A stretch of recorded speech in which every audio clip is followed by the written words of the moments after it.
pursue, so long as they are not contrary or leading to destruction of Islam. Any form of useful knowledge is permitted, because Allah has instructed us to read. Read.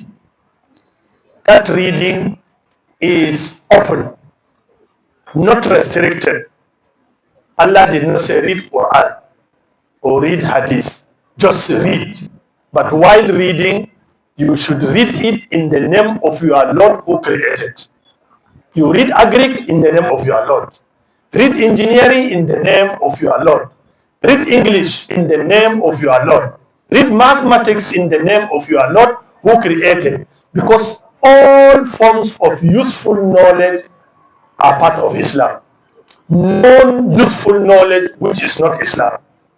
Any useful knowledge is part of Islam because we are instructed. Read.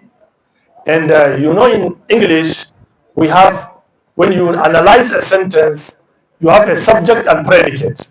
From the subject part, you either have the article, definite article and subject, and from the predicate side, you have the auxiliaries or the verbs, adverbials, object, and what of you. So in Arabic, we have al-fa'il and maf'ul, al-fi'il and what of you. So an ce kai karatu, me zaka karanta? Allah bai ce ka karanta abu kaza, kawai kai karatu. Saboda ka duk abin da yake mai amfani a karanta shi, mace ko namiji, no restriction. Is it permissible for a lady to wear veil? Yes, it's permissible in her house. When she is at home, she can wear her veil. The way she wishes and the way her family wishes. But when she comes out, idan ta fita waje, she must dress properly to cover her body. In za ta fita, ta yi sutura gaba ɗaya ta yadda ba za ta bayyana jikinta ba. Amma in cikin gida ne tana iya ta sa gele, ta yi adonta. Saboda gele baya rufe jiki. Kuma abin da ake so shine ki rufe jikinki in za ki fita. Yanzu misali, sallan gawa ta kama ki a nan baki shirya ba, kina da gele. Ya za ki sallan gawa alhali jikinki a waje? Duk matar da ta yi sallah ana ganin hannunta ko dantsinta ko in ta ɗaga hamatanta, wannan matar ba ta da sallah. Gele baya sallah, kuma ba irinsa bane za a binne ki da shi. Ki lura, in kika mutu za a binne ki da gele. Matukar ba da shi za a binne ki ba, to ba shine suturar fita ba. A woman will not wear perfume when she is outdoor. Mace ba za ta sa turare ba in za ta fita waje. Wata za ta sa wai abunan rola. Sai ya ji mata, karki sa turare, ai rola ne. Ha? In rola ne ba a jinsa?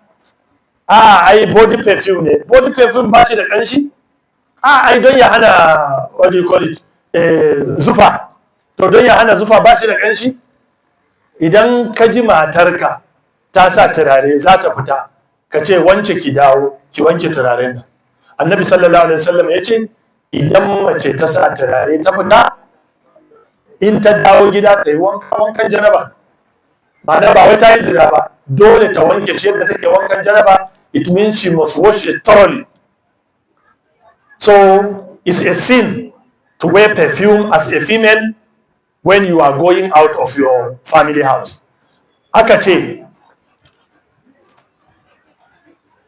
wato, in kana so ka ga namiji tsayayye a gidansa, ka ga matarsa in ta fita. Alaman tsayayyen namiji a gidansa, ka lura da matarsa in ta fita waje. Ya take fita? Alaman uwa tsayayya a gida shine yadda ƴarta ta fita gida. Alaman mace tsayayya shine in ka ga yadda miji ya fita gida. Wani miji in zai fita gida ba ruwan matarsa ta kalle shi, to na tun da safe ma bata gan shi ba ma bare, haka zai fita. Wataƙila botin ɗinsa ɗaya a lankwashe, wataƙila hularsa ɗaya ta shiga ciki, wataƙila da ya ɗaura wandonsa riga ya makale a ciki, haka zai fita gida. Babu matar da za ta kalle ta ce, ka gyara hular nan ta kama da. Daga ka ga irin wannan ka san akwai matsala. Matar tana can yana can. Mace ta gari tana so sai ta gyara mijinta yadda ya fi kamata fita kai hulan nan yayi ma kyau, a takalman ka sun yi kyau. To haka how can we improve Islamic teachings in our school? By having dedicated Islamic teachers in our schools. If we have them, definitely things will change. Ba amma kana son a makaranta ta zama tana da tarbiyya na musulunci, baka da malaman da suke da tarbiyya, babu yadda zai yi ka bayar. I could remember, just to add on what Malam Ibrahim said, there was an employment in the college. So I was a member of the panel of screening the employed staff. So aka turo da wani to Islamic studies. So na karbi takardunsa, I went to, fine, yana da tutu. So I just assessed the bad by merely looking at him. So all of us agreed. Nace masa to sa, can you choose any surah of your choice in Quran and recite? Any surah, just recite. Sai da ya haka tukuna ya ta exploring, ya yi googling kansa, ya yi googling wace sura zai samu ya karanta, and with no restriction, at his choice. Sai ya samu alamtara. Malam ya fara alamtaran nan, ya yi gaba, ya yi baya, ya yi saura, ya yi ƙasa, ya yi. Akwai wani colleague ɗinmu ba musulmi ba, ce kai doctor, kwanan na fa na fi wannan fa, kwanan na zan karanta na fi.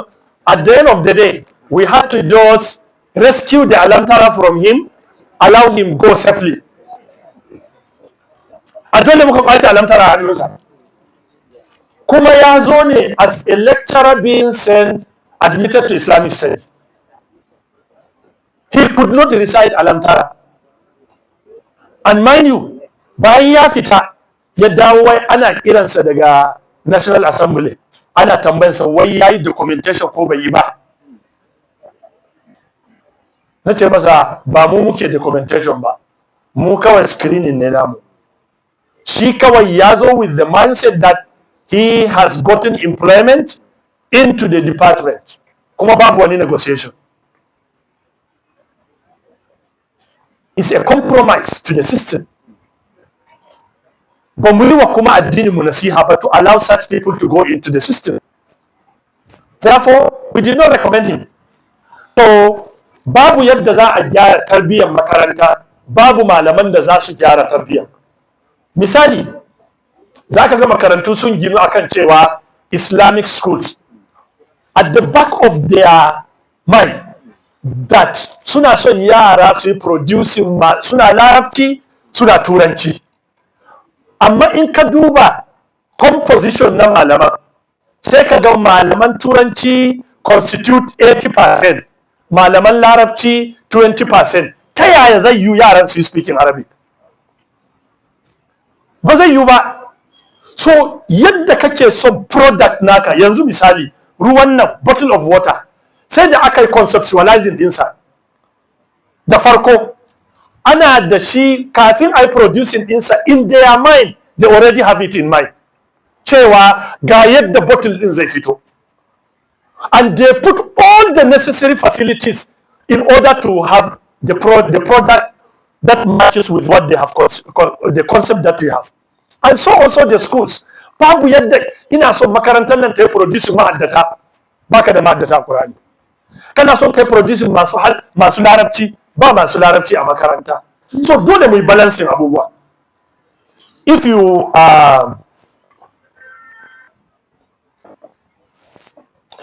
some women want to marry, when they got married, some men do not allow them, they do not allow them to further their education. No, it's your own choice, either to get married or to further your education.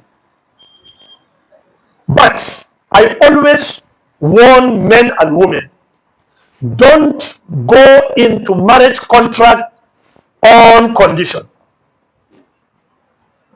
Mind you, don't go into a marriage contract on condition, because most of those conditions are not in your hand. Mutum ne zai ce don yana son mata, za ka barta ta karasa makaranta, zan barta. Knowing not that when they hand over the lady to you, including her financial responsibility is being handed over to you, are you capable to handle such? Sai ka gwada kai ma ka tsaya baka ci gaba da karatu bane don ba za ka iya financing makarantanka ba. Are you going to take the burden? Do you have the facility? Sai mutum ya ce sai bayan ya kawo ta sai ka gani yarinya ta tsaya bai iya biyan registration fees nata ba. Kaga dole su kai ka koda kotu suka je suna da hakki saboda akan condition din ka aure ta. Kuma annabi sallallahu alaihi wasallam yake cewa a haqqu ma wafaitum bihi min ashurut mastahlaltum bihi alfuruj. Abinda yake wajibi na ku cika na sharadi shine abunda aka halatta muku auren mace saboda shi. Ka aure ta da sharadi dole ka cika. So haka ke kuma karki aure miji akan sharadi, zan aure ka amma da sharadi zaka kai ni Makka. To sai jarin sai zo ya karye, ko kuma ya zo aka sallame shi a aiki, da me zai kai ki Makka? Ka gani? Ko kuma misali zan aure ka amma da sharadin ba za ka aure wata kai ba, ni kadai zan zauna wa'ada ni la sharika lari. Shikenan aka aure ki akan cewa ba za a aure wata ba, sai Allah bai baki haihuwa ba, ya zama baki haihuwa. Shi kuma yana son yaya, ya tsaya akan sharaɗinsa ba zai yi aure a kanki ba ne, ya mutu ba shi da ɗa, ko kuma ya ce zai karya alkawarinki ya je ya yi aure don ya samu ɗa, ko ya sallame ki. Kun gani an shiga cikin matsala. Saboda haka ba na son aure akan sharaɗi wanda sharaɗin ba a hannunka yake ba. It has risk, kuma galibi marriage institutions ya sha collapsing as a result of lack of fulfillment. Allah kare. Saboda haka idan mijinki kin san ba zai barki ba, daga dewa ne ce ba zai barki ba. In kuma zai barki kina da wani source na funding na makarantanki, to ki iya funding. Na biyu kuma kina da capacity na ki gama makarantanki within the stipulated time of abun nan na karatu, shi ma ki. Amma ki je kina gido carry overs, ki zauna shekara 10 ba ki gama ba, a ba mijin da zai tolerate wannan. Dress code a NYSC camps, wannan mu ne ya kamata mu yi move din. In muka ɗauka zuwa National Assembly musulmi suka yi rising, suka yi rubutu, lallai kwarai kasa za ta saurare ta. On individual levels ana yi. In aka je kam, I could remember lokacin da na yi service ina, muka je wurin management din, da shi sojan captain da yake commandant din da kam abin su kam commandant da su coordinators din, muka je gunsu cewa dole mu sa tricota don za mu yi sallah. It's not allowed that we expose our body beyond our knees, and they allowed us. Commandant din ba musulmi ba ne, captain ne a lokacin, amma he had to allow us. Dole ni ban yi service ina ba sai da daga PhD, sannan na je camp. 2013 din nan na yi camp dina a Gombe. Mu aka muke shiga, sojojin mu shiga mu yi tsalle a fili, mu dawo masallaci mu yi sallah tare. Akwai nan da suka samu tsallen kwado. Imam, just bear with us, ku yi tsallen kwado kawai please, front job. Yana ta dura mana ashar, bayan mun tashi ce karka damu kaji, mu ashar a gidan soja ba kome ba ne, so we can call you cows, we can say this and that, don't worry Imam, karka damu kaji. Na don't worry sa, muka tafa muka wuce. So kam ni in za a yi NYC so dubu zan yi, I have no problem, ba matsala ko kaɗan. Yes. The most effective way of disciplining child is to be the friend of that child. To be the friend of your son and daughter is the best way of influencing that child, without which you create bridge. It is your son, but you will not have information except by proxy. Matukar ke uwa ba ke ce kawar yarki ba, matukar kai uba ba kai ne abokin ɗanka ba, to ka riga kai creating bridge. That gap hardly will be bridged by anybody. Wallahi, wallahi, of recent, just last 2 weeks, a man, a family man, came to my office like crying, complaining to the relationship between him and his father. And the father is a learned person.